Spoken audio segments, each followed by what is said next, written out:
হঠাৎ করেই যাচ্ছি, তো হঠাৎ করেই যাচ্ছি বলে মানে সব কিছু এলোমেলো হয়ে গেছে। সব কিছু এলোমেলো ছিলই, তো যাওয়াতে আরও একটু এলোমেলো হয়ে গেল।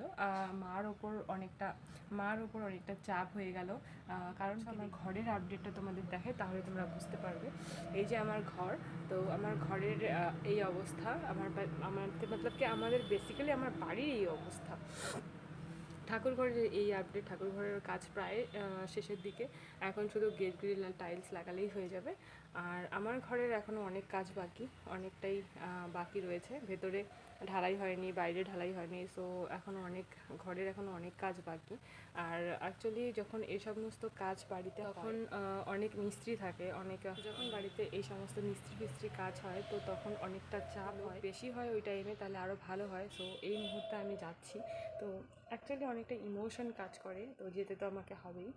অনেকদিন পর যেহেতু সে আসছে, তো ততদিনে মাকে একটু সামলাতে হবে, মার ওপর অনেকটা চাপ, দোকানে সামলাতে হবে, বাড়ি সামলাতে হবে, আবার প্যান্ডেলের মিস্ত্রি রয়েছে তো তাদের সামলাতে হবে, মানে আবার জমি রয়েছে, তো মানে অনেক কাজ আর কি।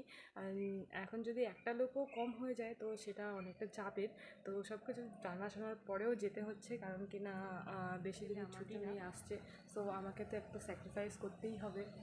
তো চলো সব কিছু করে তারপরে তোমাদের দেখাচ্ছি। আজকে যেহেতু বেরোবো, তো আমারও মানে সব কিছু তাড়াতাড়ি করে গুছিয়ে নিয়ে তারপরে বেরোতে হবে, তো দেখতে থাকো।